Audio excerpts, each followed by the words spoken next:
All right. Welcome back, everyone. Welcome back from the break. This is episode 4 of the Pathmakers podcast. And today I'm joined by Bruce Gray. Typically, after introducing someone, I'd say like the title of, but I mean, we don't have enough time to talk about everything you did in title form. We're going to go through it in the actual thing. In the UK, was there those Dos Equis commercials with that like most interesting man in beer? Was that ever a thing? I don't. The guy with the beard, like don't think total so. classic old school beer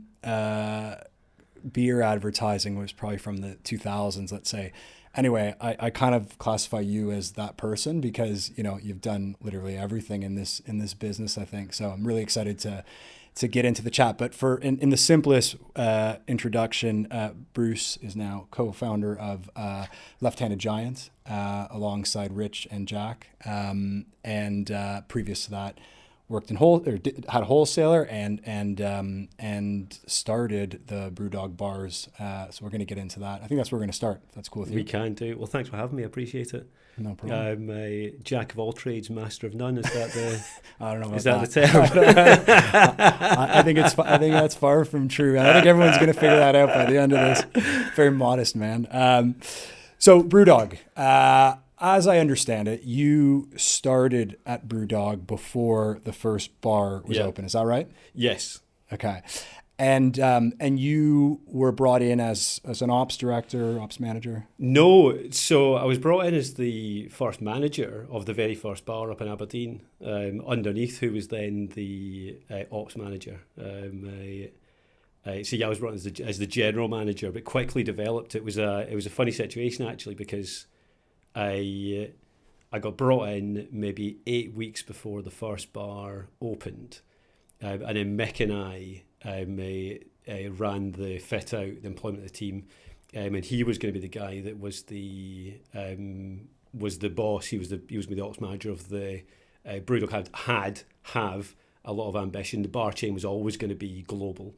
So he was going to be the boss of the upcoming global bar chain. Yeah. So we opened the first bar together.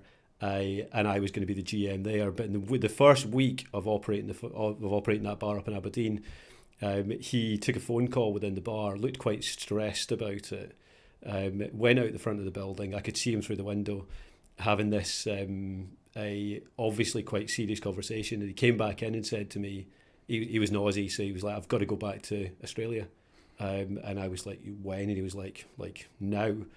So the following day, I drove him to the airport in his van, dropped him off, and as I was dropping him off, he handed me his phone, this little BlackBerry. This is how long ago this was. Handed me this BlackBerry, handed me the keys to the bar, left me in his van, said goodbye, and that was the last. I actually did see him again because he founded Pirate Life. Oh, okay. I've met him before. Have you? So I did. I met him again. He came to Bristol and came to Small Bar. It was lovely seeing him, actually. Yeah. But from a BrewDog Bars perspective, he left, never to be seen again. Yeah. And I drove back to the bar with all of his stuff and essentially assumed by inheritance the position that he had just vacated, even to the extent that he had a flat directly above the bar that I then moved into the following week. So I just became Mick. And, was there a job interview? That was it? No, there was no job interview. I just slid into this position of, to be fair, maintained my position of general manager of the first bar. Yeah. But then as we began talking about a second bar and a third bar, James Watt and I formed a good relationship, and then he allowed me to step into the position of ops manager. Very cool. And then ops director. Okay. And then ran the BrewDog Bars for the first 2 years and the first 10 bars. Okay. The length of the country. Okay. And so you mentioned it there, but the ambition from the start was a rollout. This is going to be yeah. And do you know why? What was the strategy? Why was that something that that the team there felt was important for that brand or for the industry at that time? I mean, I think that the guys recognised that in order to have the kind of connection with their customer that they wanted to have, then bars were the only way in which they were going to achieve that. Okay. Coupled alongside their wholesale grocery growth. So, you know, with the push in volume they had in the brewery, you know, there's a disconnect with the customer happen there. Yeah. And the manner, the breadth, the width in which you're sending your beer is getting wider and wider and wider. And by extension, the distance from your customer is getting wider and wider and wider. Yeah. And the only way of compensating for that and creating a direct connection with the customer was via bars. So I think genuinely, that the motivations were firstly from a connection with the customer perspective, and then secondly, without doubt, a commercial perspective where again, same thing, the wider your wholesale routes to market get, the slower the cash flow becomes. There's a manner in which you can compensate for that by having your own bars and having direct. Someone spends £1, and then the following day, well, if it's cash, it's in your till. The following day with the card transaction, it's in your bank account. Yeah. So I think probably, you know, there's a couple of things there, but I think genuinely it would be a connection with the customer would be first and foremost there. And you, when you stepped in, was it your responsibility then to develop the concept of BrewDog Bars, the rollout concept, like trying to understand like how much of that was kind of already set versus no? Well, I mean, it's I think that there'll be something that we touch upon, I think, throughout this conversation, which is that I think you're probably overestimating the level of thought and strategy. I often do that. It's my job, man. Overestimating, because it was such a fast-moving thing and time that really it was just a case of saying, there's a premises. We had an architect, so there was I can't remember their names. Anyway, the architect who designed the look of it. Okay. You know, so you walk in and there's the old school flooring and the wall and the, you know, concrete floor and whatnot. So they designed the look of it. And then the company came in and executed that look. So they, you know, the look of it, and actually the look of it then is probably not massively dissimilar to walking into a BrewDog bar now. But I would tell you that back then, like the concept, the way in which we presented beer, the way in which we connected with the customer, the way in which we set the ambience in the bar was incredibly different to what it is now.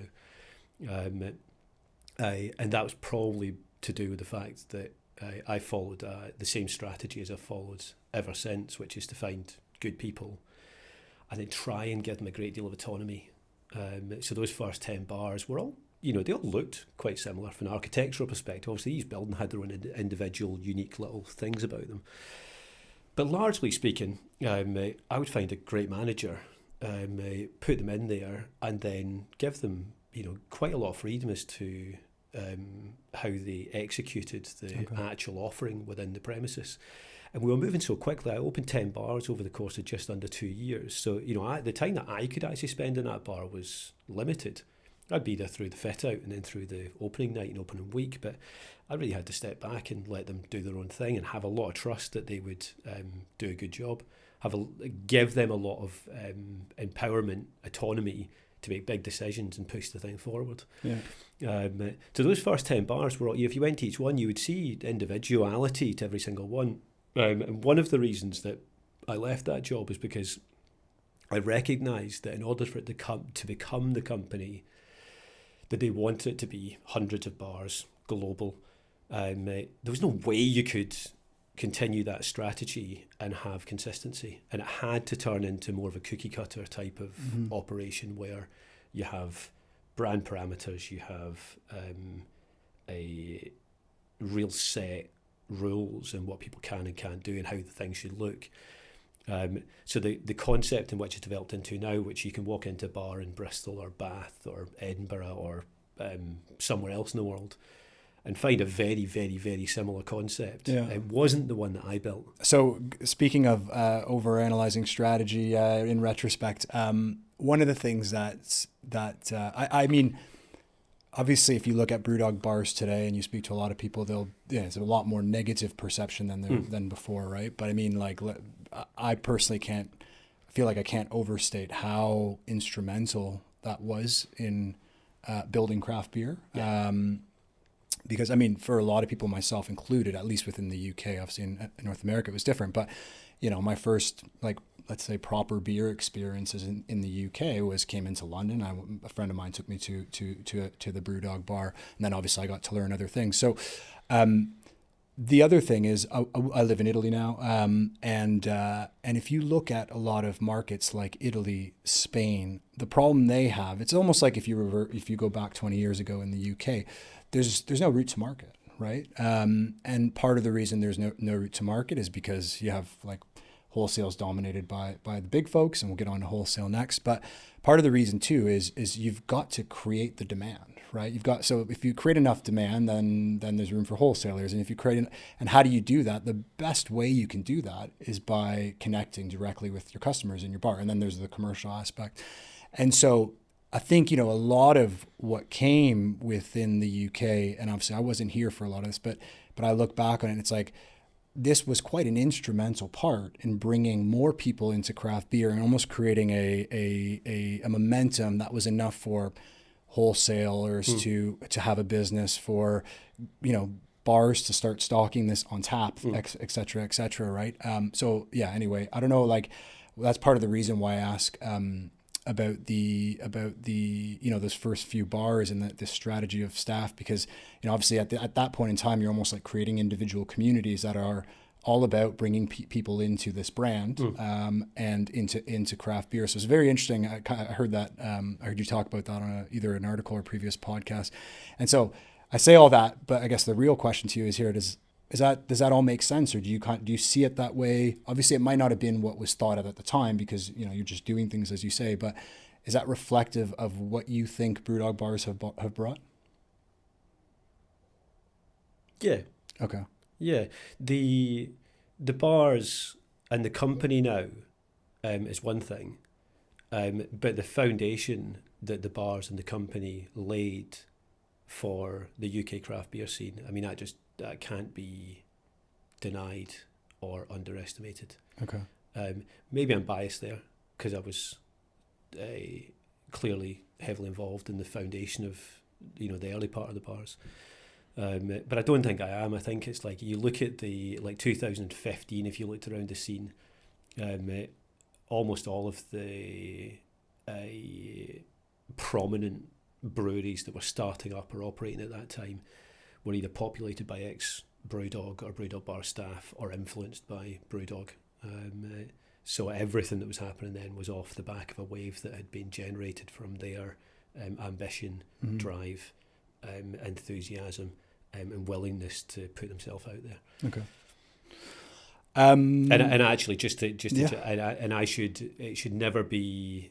I should never look past how influential those 2 years were in my career, in my life, and what a momentum that gave me to jump on and do what I went on to do next. Speaking of which, good segue. You nailed that one. Have we done this before? So then you leave BrewDog, and your next decision is that we're going to start a wholesaler. Why? Yeah, good question.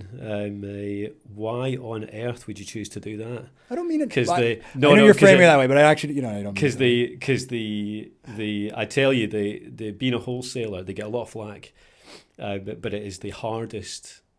It's the hardest area to live in throughout the whole sector. Sure. In my opinion, having operated, I think, in every single layer of the cake. It's such a hard place to be. But why did we? I'll tell you, the opening bars, the length of the country,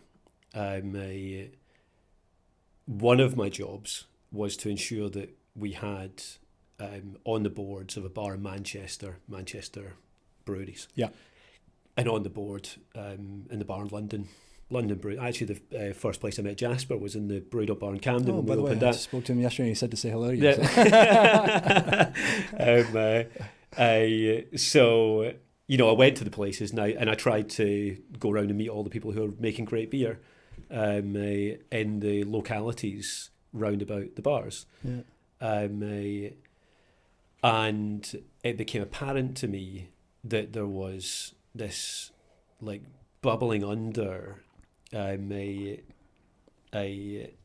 appearance of an amazing craft beer scene, but none of them had distribution wider than the local areas. They were all loading vans up, delivering beer and fighting to make sales.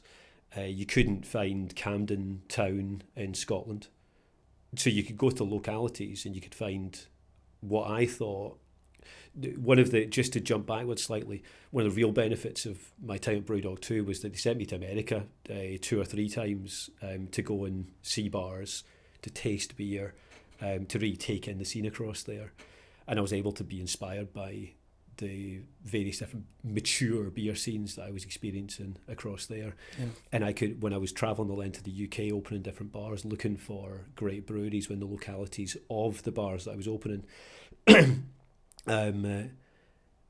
it was obvious to me that there was the potential for as vibrant a scene in the UK as they had across there, if the breweries were given a platform to showcase their beers, the ability to sell their beers into a wider market, and the ability to grow and develop.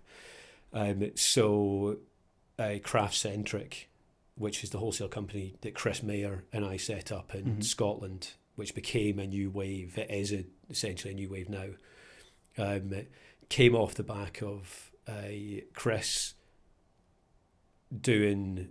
He started at BrewDog, went to Black Isle, went to Williams Brothers as a salesperson.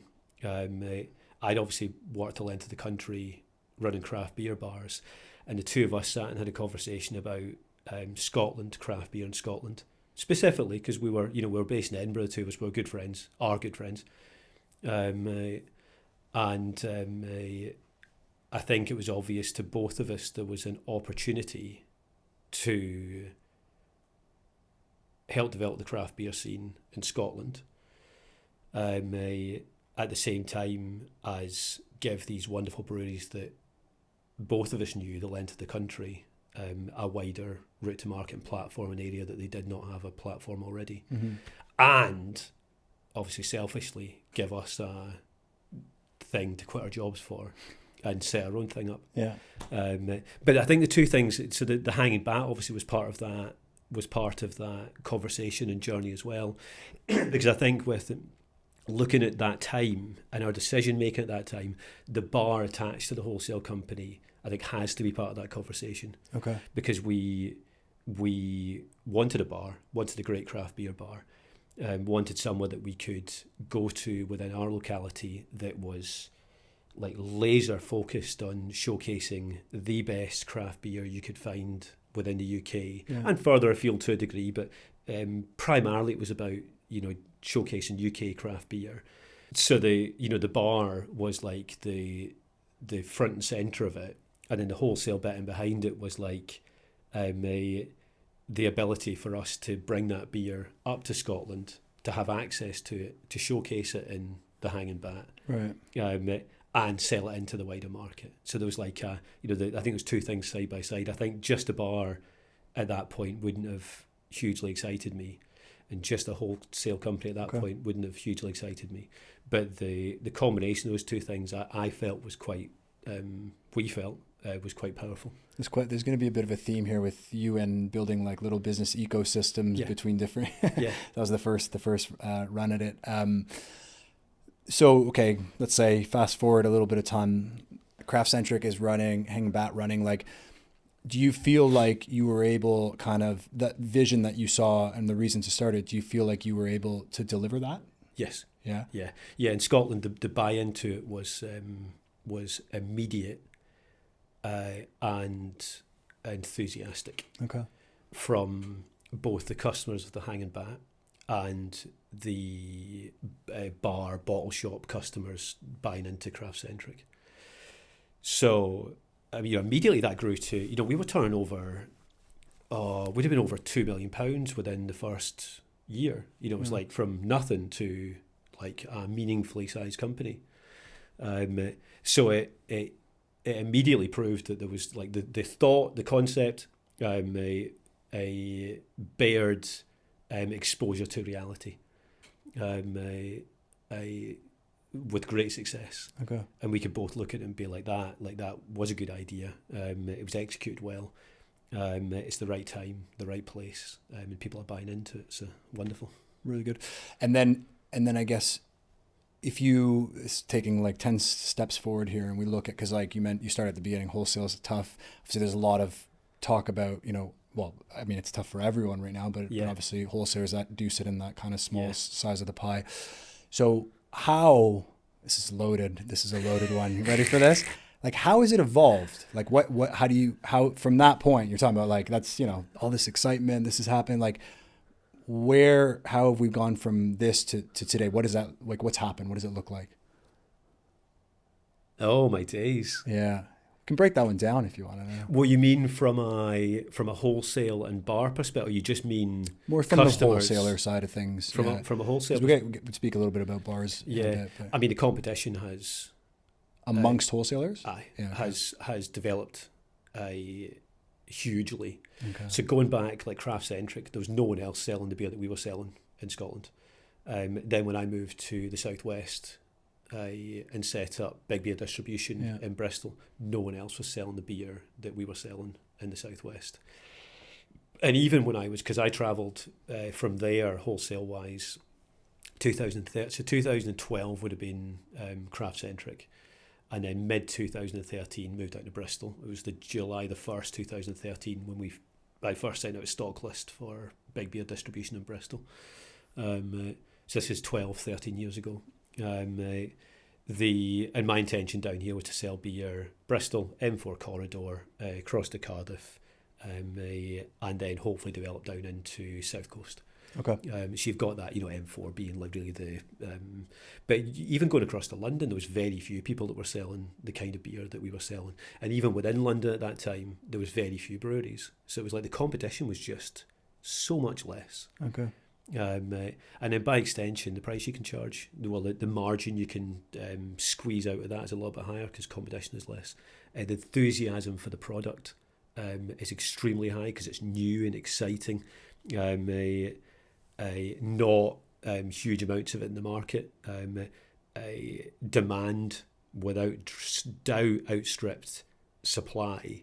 I would tell you right through until 2019 that was probably the case. It definitely was teetering before the pandemic. I think the pandemic was definitely part of the conversation of the last 10 years, but without doubt that supply-demand conversation was starting to equalise before the pandemic. Okay.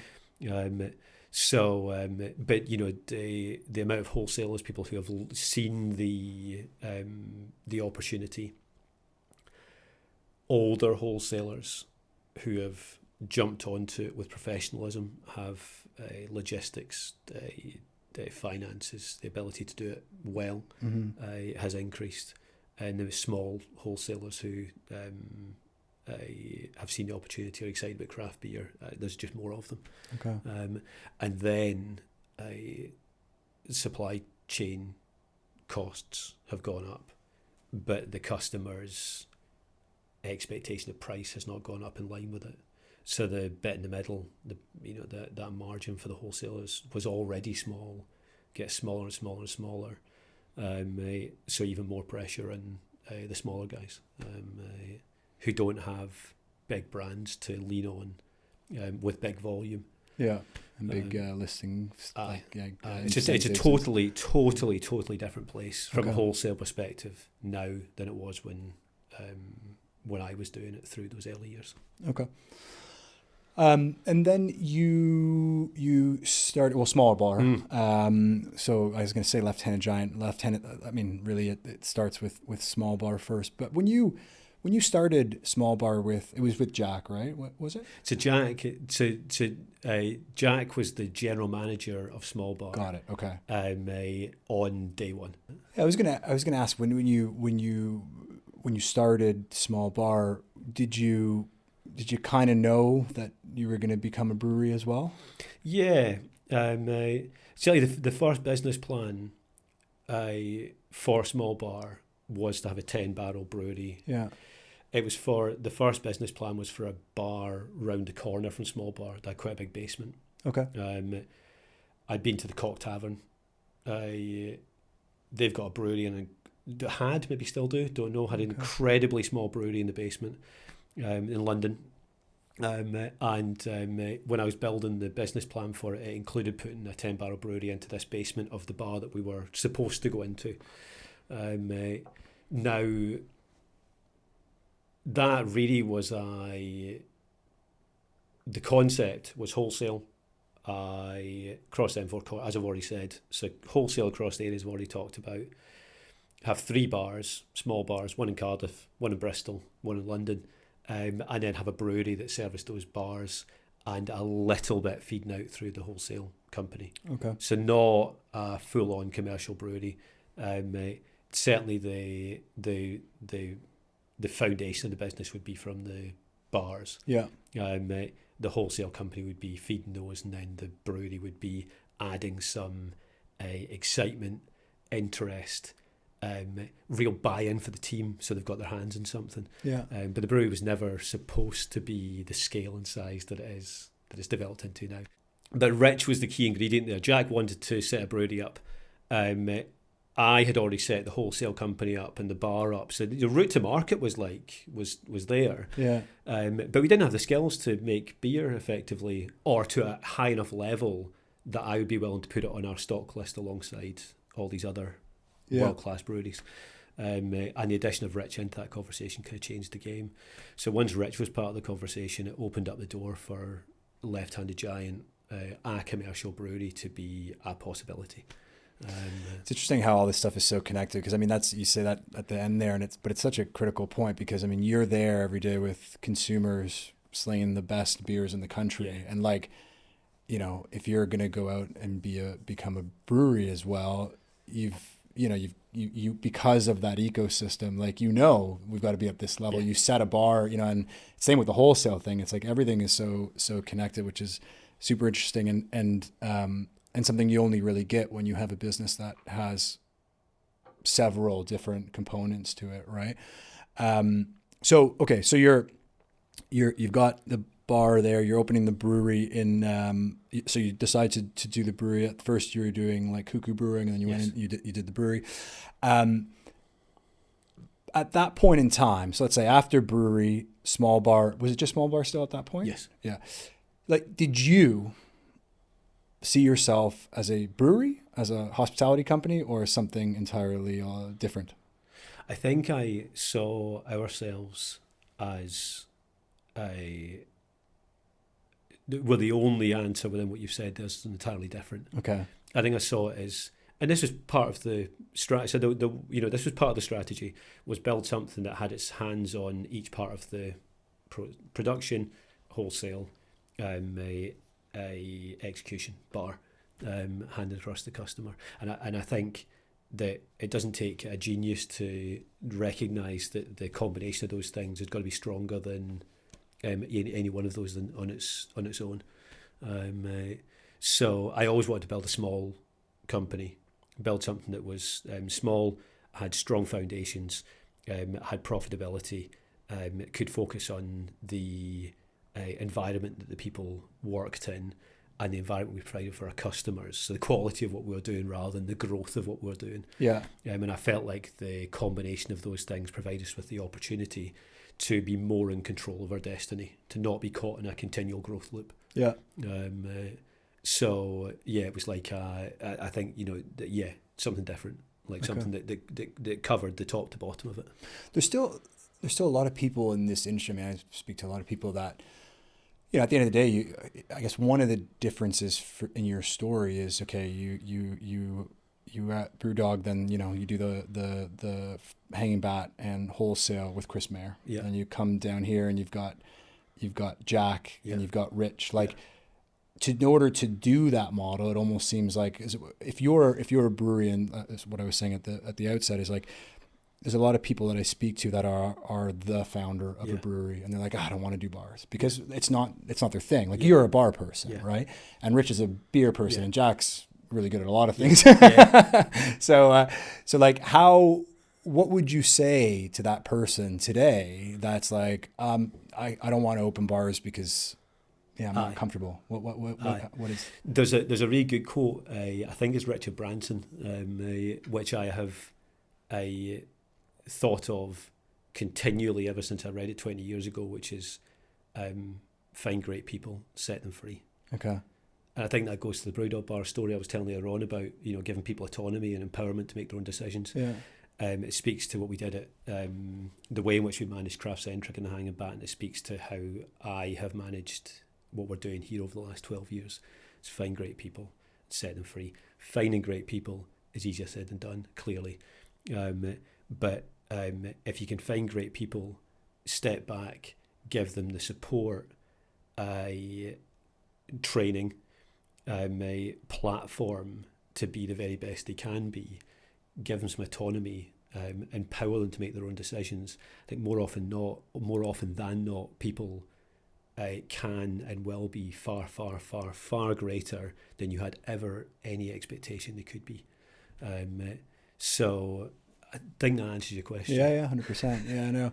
I think it's incredibly fair when someone goes, look, I don't want to open a bar because I'm not comfortable opening a bar. But that doesn't mean you shouldn't do it. No, it just means you shouldn't do it. You just make sure that you find the great person.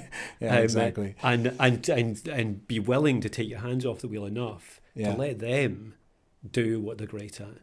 Not put yourself in a position where your arrogance and ego as a founder gets in the way of it, where you think that you know better than every single person in the room. Surround yourself by people that are better than you are. It's quite easy for me to do that because most people are better than me. I guess the other thing, just because some people might not know as much about the story, but you sell the majority of the beer you make, you sell to yourself right now. Well, yeah, I mean, that's developed over the last 5 years. Okay. That's changed.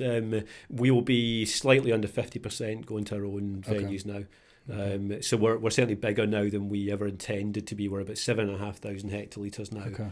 In total volume across the Brewpub brewery and the main St. Philip's brewery. Just under half of that goes to our own venues. Cool. Before the pandemic, that would have been more like 65-70% own venues, and then but the growth, everything that we've grown by, has gone out to wider markets. Brilliant. And speaking of venues, the last kind of like major topic I wanted to talk about was this thing called the Left-Handed Giant Brew Pub. I mean, you have a lot of amazing venues. You talked about Small Bar, Renato's next door. Let's go through them all. Renato's is next door. You've got... I mean, that's actually... So you've got Renato's and Small Bar in King Street. Two very, very individual premises side by side with each other.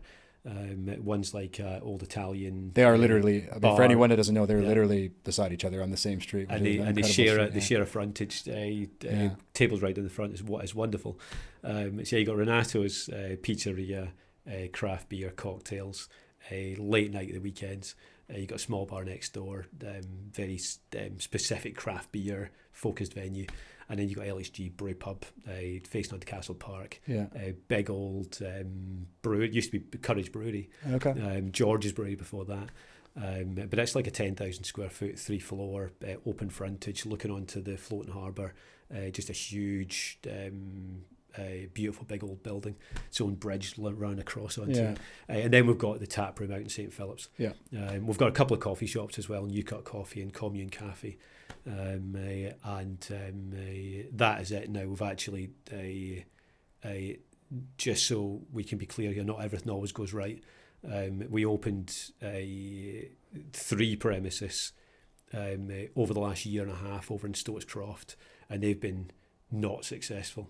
Really difficult, challenging journey with that development, and we've closed them now. So while we still have the premises, we're trying to lease them out. We're not operating them. So the ones that we're operating currently are the ones that I've just said. Yeah, and one of the things there that you kind of loosely touched on, but you actually own all of them, most of them. We Own own the sites. we own the building at Small Bar, own the building at the brew pub, Okay. lease Renato's, and then lease the brewery. Okay. But that's a really important, I think, part of the conversation and the journey. I think there's like, as I've said, trying to use a less a cliche term here, but vertical integration of the company. Yeah. The varying routes to market between wholesale, own venues. We've tried to build a company that has a breadth and stability. It's not utterly reliant upon one route to market, one revenue stream, or one particular section of the industry. Yeah. I think the strength of that was demonstrated through the pandemic when we lost our bars, but we could lean upon our website, canned production, and maintain some cash flow in order to keep things rolling. But the other side of it is the purchase of our buildings. It's like I think I said to you earlier on, it's like trying to build like a pyramidal type shape of a business. It's got a really strong foundation, multiple streams within it, creating the revenue and the profit required to make it successful. But part of that really strong foundation is the purchase of the buildings. Purchase of those two buildings, these really valuable premises in the centre of the city. Yeah. Again, an element of that's more luck than judgment as well. It's like this whole thing was started with no money. It's not like none of us have come from cash. And the day that I quit my job with BrewDog, I quit it with nothing, no savings. Knew that we either had to sell beer, bring some cash in, or I couldn't pay my rent. Mm-hmm. And that carried on to down here. Like when my wife and I moved down to Bristol, it was the same thing. Like I knew that when I committed to being here, we had to sell beer, make some money, or not pay rent. And that provides a great deal of motivation and drive. Also stress, obviously, but it also provides a difficulty in the growth of the company, and that there's nothing to lean upon to every time you're trying to take a step of growth. There's either borrowing or selling shares in the company. Yeah. So we have done both those things: borrowed, sold shares in the company. But for the brew pub and for Small Bar, we were able to take advantage of tricky situations in order to get good prices. So times when other people were standing back, viewing it as too risky, too scary, being bold enough to step into those difficult situations. Brew pub, really good example. The bridge wasn't yet in. You couldn't access the building. It was all the building site down behind it. You had to really use your imagination as to what this thing could be in the future. Yeah. But I could see it. Like I could see what that could be. And we bought the building through both a combination of investment and borrowing. And then watched all the building and behind it fall away. The access point become available, the bridge get built in there, and all of a sudden you get left with a gem in the centre of the city that has a value far, far, far higher than the money we paid for it and the debt we have against it. So we've got a great deal of asset there on our balance sheet that we wouldn't have had otherwise. And Small Bar is a similar circumstance where the landlord was in a great deal of financial difficulty during the pandemic because no one was paying their rent. So we had a circumstance in a very, very, very stressful time for the hospitality industry with no clear idea of what our future was, but we were contacted and asked if we would like to buy the building because they had to plug a cash flow gap. Because they were in a difficult circumstance, the price for it was good, but we had to commit to buying it, commit to debt at a time where really we would rather not have. But we were confident enough, stupid enough, bold enough to make that decision. And as the pandemic has eased and the trade in King Street has came back, we've now got the premises on our balance sheet. And again, the value of it far outweighing the cost of it. Well, I mean, one thing you said they're bold. Like I had this written down as something I want to talk about because yeah, I mean, you guys have been bold, and I think this is a industry. If you talk about modern beer, that it's a risk to start a business, right? Like, I mean, I don't know whatever statistic you want to believe, but what, eight out of 10 businesses fail or something like that, right? So there's a big risk, but then it almost feels like once you kind of get that up and running, everyone, you lose that appetite for risk. And part of that, especially nowadays, is that there isn't a lot of, capital is not nearly as available as it used to be. Yeah. But like, why are you like, no, I'm just getting, like, I want to understand, like where does that mindset come from? Why do you believe in that idea of, no, we got to do this. We got to, we take these bets that you look back now and they're like brilliant, right? But you said there are some that haven't gone the right way, yes. But these ones have very much gone the right way, right? Yes. So where does that come from?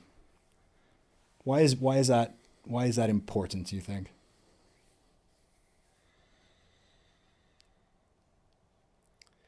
The risk taking, the willingness to continually push yourself out of our comfort zone, get to a point of where we could be comfortable and then push a step further, is without doubt me. I think Jack would be the first to say that too. I think that's on me. Now, why that is totally, you'd have to talk to my psychiatrist, I think, to figure that one out. But there needs to be, I think, what I've recognised over the course of the last, as the people around about me, Jack particularly, have developed into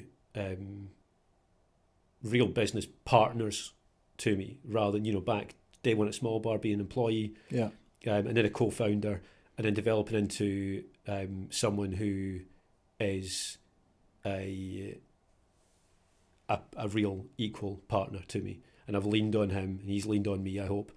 But I think what I've realised over the years is that like in the early days, it was super important that I was there, taking a big risk, pushing things constantly in order to turn something that was nothing into something that existed. And as the last years have went by, I think it's super because Jack's much more less of a risk taker. Certainly when it comes to our business. It's super important there's someone there with a what's the word for it? A calmer approach to it, an opposite approach to it, and we can have those conversations and find some balance in between the two. Okay. Because now those early years, it was like I don't know if I'm answering this in a very effective manner, but I think for any founding company, there has to be someone there who's willing to continually put themselves into positions of extreme stress. Because that's what it is. And if you don't want that, it's probably best to go and get a job for someone else. That's not like a negative thing, that's just a realistic, like if you're going to build a company, so if you're going to do it from nothing, there's going to be moments where you have to really close your eyes and take a leap of faith, put yourself in a position which is uncomfortable, and then figure out how to make it work. The amount of times that through the journey of that 2.5 years of taking the brew pub on, the amount of times that deal, that funding, the execution of the project could have fallen over, I can't count how many times that happened, but each time we'd put ourselves into such a point of commitment, I was utterly committed, and by extension had to figure it out. And we ended up, that place is utterly transformational to our business, both from a revenue, a profit, a balance sheet, value the building perspective, but probably more importantly, from a visual perspective, but it required a Herculean effort to turn it into reality. It wasn't easy. But we would never have, I think I would never have taken that journey on had I known every step that I was going to jump through to get there. But probably there's a bit of a lesson to be learned there in that, you've got to, in order to create something different, in order to create something that is out of the scope of what you're currently doing, you've got to dream big. So you've got to have this bigger, we can do that, like we can take that on, but you've got to just figure out what the first step is. So it's like dream big and plan small. Does that make sense? I think so. Yeah. It's like a dream, but like there's the goal. Like we're all the way over, like a million miles down the route here. Yeah. That's the goal. But to get there, you got to take one step, and then once you take one step, you figure out how to take the second step. Yeah. And then you do that enough times, Yeah. and you get a million miles down. But if you look at it and you go, I want to get all the way down there, and you look at that gap between where you are and where you want to be, Yes. it looks insurmountable. Sure. So you got to dream big and plan small. If you plan small enough times, you will get to where you're going to get. You say plan. I think the reason I was 100% sure whether I understood it. First of all, I think that's a brilliant way to put it. I think like instead of plan small, though, really, for me that's like plan small makes it sound unambitious. I think it's like what you're saying really is like focus. Focus. Yes. It's about focus. So it's plan small in the sense that don't do a million things. Yeah. Figure out the couple of things that are going to make an impact. Yeah. Go do it. Yeah, you got it. Once those things, you go do it. Yeah. You go, okay. Yeah, you got it. 100%. Break it down. Yeah. And then eventually, brick by brick. Yeah. I'm not sure I answered any of it. I think I digressed completely there, but well, I mean, that was a question. It was a very hard question, and it also wasn't one where there's like the only right answer is the answer you give, quite frankly, right? So it's in that case, yeah, let's say tick the box, done. But before we move off the brew pub, I did want to sites in general. I mean, to be fair, I've been to all the sites many times. But and they're all very, very good. I think like the brew pub is one because of several things. But I think, anyone who hasn't been to the brew pub that works in beer or is interested in beer, I mean, book yourself a trip to go to it. And quite frankly, I genuinely mean that because this for me is a place of in a time where there's so much, negativity or a little too much of a negative narrative around beer. You walk in the place, I was there last night, by the way, and it's like, for me, with my strategic, nerdy beer brain, I walk in there, I'm like, this is like a place of hope. Like, because, and the reason why, I don't mean that in a cheesy way, the reason why is because you go in there, and all the things that people are telling you are holding us back. Like, for instance, you go in there and it's incredibly accessible, right? So it's geographically, it's in the middle of the city center, right? So you're not asking someone, and I know this, not everyone has this ability, and a tap room in a industrial area is a step in the journey, that you guys have done. But you're asking to someone to go to a place that, if they're not a beer drinker, that isn't intimidating. It's city center, right? It's not, it doesn't, from the outside, it's a very inviting place. You walk in, it's got amazing beer. It's got a brew pub. It's got amazing beer, but it's about so much more than beer. There's an air in there. There's a what do you say? It's an experience, and not just that, but all this talk about, beer and how much it costs. When anyone pays for a beer in that brew pub, they're paying for an experience. Yeah. So, people are willing to spend more in that environment. And I just think and I know anyone who hasn't heard the story, it's worth listening to the Thirst Time podcast. I think it was season 2, episode 2 with Stefan from Track, because it's a very good podcast to talk about the challenges in making it happen, which were many, as I heard. But I think, that's such a perfect example of, okay, you got to be bold, but the limitations that are often placed on us aren't necessarily true. Like there's ways to get around that. And part of this is about finding ways. And I think the reason why that place for me is a mecca that a lot of people should go to within this world is because it proves to me that can be the case. I told you the story about the last time I came up here, I was on the train. There's like these two probably 70-year-old guys on there who were, clearly they were talking about hand pulls and were not into craft beer. And they were like, oh, look at this place, Left-Handed Giant, let's go in. And just all these people that wouldn't otherwise be comfortable going into what would be a craft beer environment. And that's an example of it. So congrats to you and the team. I really appreciate that. Amazing spot. So I typically do like opinions, but quite frankly, I knew we were going to spend a lot more time going through your story because we almost had to do a little bit of like going through the story because it is about the story. So what we're going to do is go on directly to the rapid fire and have some fun. You ready for that? I think so. Okay. So question number 1, name a brewery that excites you today.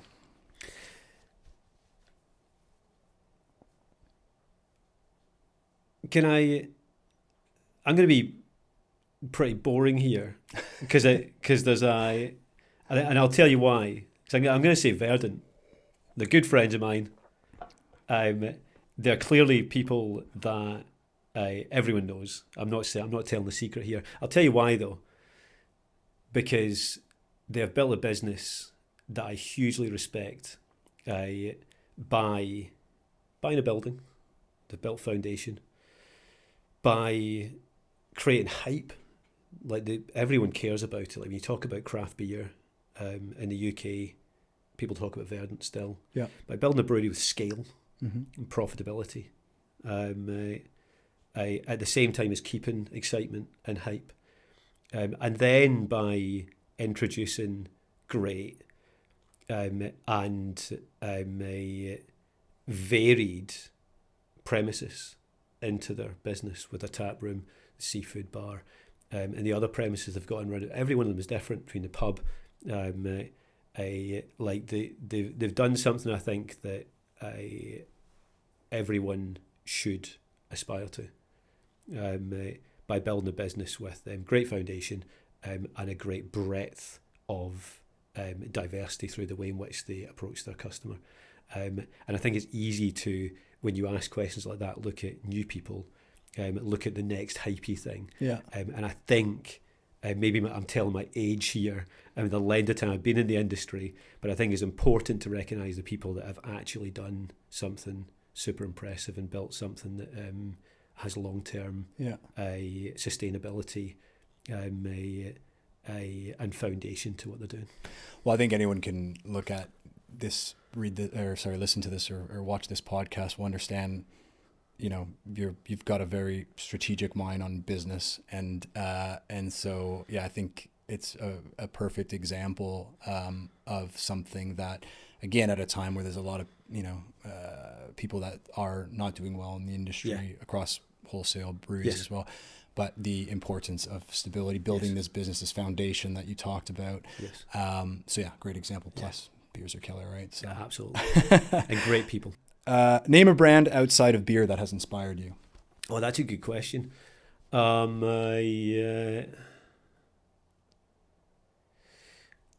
I'll say two here, if that's okay, because I'll say one quite funny one in the first place. There's Timpson's, the key cutters, key repair guys. Yes. It's a funny. I read an article at them a long time ago, and I've tracked them ever since. Those guys have an absolute focus on their staff. Their staff care is absolutely top notch. There's like 1 in 10 of their staff have came through the prison system. Okay. So they work there to bring people out of prison, put them into work, stop them reoffending. They have great pay. They private medical cover. They buy holiday properties given to the staff for free to use.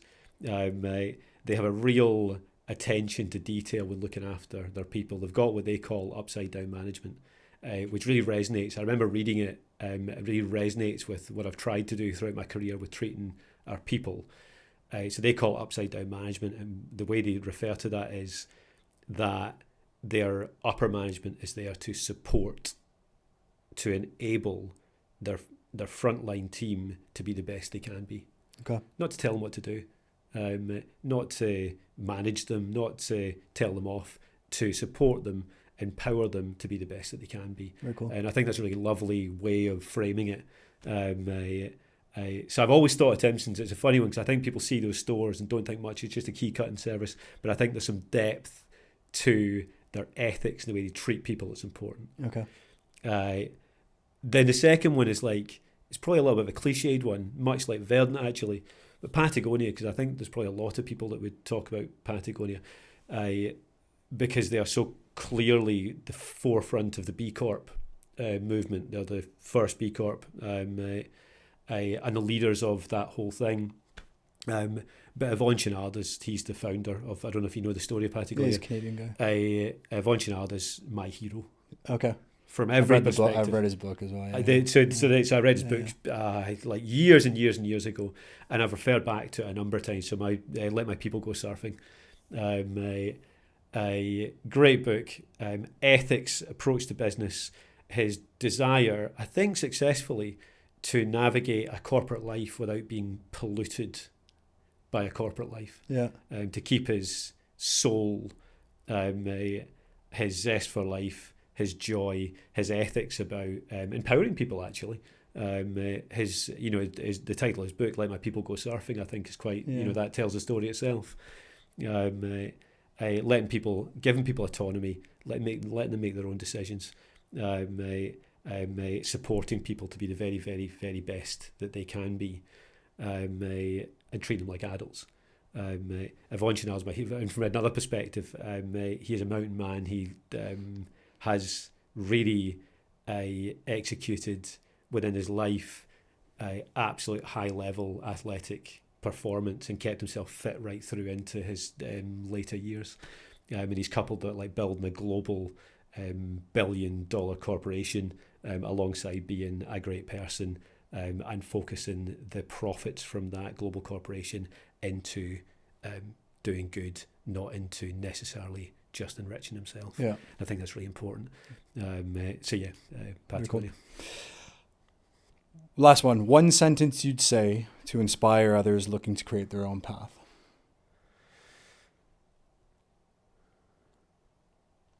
I think that I've already said it. I think through the different things we talked about, through like dreaming big, planning small, it's like who knows what people's aspirations are, what plans they want to execute. But I would say, I can only say from my own experience in my own career, that don't let the lack of ability to do something, the lack of funds to be able to do it, stop you setting off on the journey to try and achieve it. Make it happen. Yeah. Like, dream big and then commit yourself and then figure it out. Okay. Like, that first step is the most important step of the whole thing. Like, if you commit yourself, you put yourself in a position where the only option is success, then surround yourself by great people, and figure it out. Brilliant. Thank you very much. My pleasure. No, thank you so much. I'm so flattered and proud to be invited to come on to this alongside the quality of people that you've lined up. Thank you for inviting me. I was gonna, maybe good to end with a little story, because when I called you to ask you, I think the thing you said to me was like, the first you said to me, thank you, or I'm honored. I think I remember you said I'm honored, and I like stopped. I did almost like pause for a second, because I'm like, I'm the one that's honored that you would come on. I don't get it. Like, but what you said is like, to be considered like in that. But I mean, anyone who listens to this, I think like you've had this path, this journey that you've gone on, and you along, and bringing a lot of people along with you, looking after people, and you've made it a success. And you also, if anyone's tracked the story, you have played a pivotal role in making craft beer a success. Like, literally I said it at the beginning about, despite my view would be on BrewDog Bars today, I don't think the craft beer industry would look like it does without that. I don't think the craft beer industry would look like it does without wholesale. And especially, at the Scotland at that time, there was nothing like that. I think that alongside Small Bar, Left-Handed Giant, making incredible beers, and now with the Left-Handed Giant Brew Pub too. Like, I think you've got a business that is actually a model for what beer can be, and that's why it was really important for me that I could get you on here. And the fact that you said that to me, I was like, oh man, I'm honored. So thank you very much, and I appreciate it. And I look forward to many more chats down the road. Absolutely. Thanks, awesome. Luca. Thank you so much. Thanks everyone for joining. I hope you've enjoyed this one. And so the next episode will be episode number 5. That's going to be with Luke Bose from Lucky Saints. So stay tuned for that. And thank you for watching and listening, and see you soon.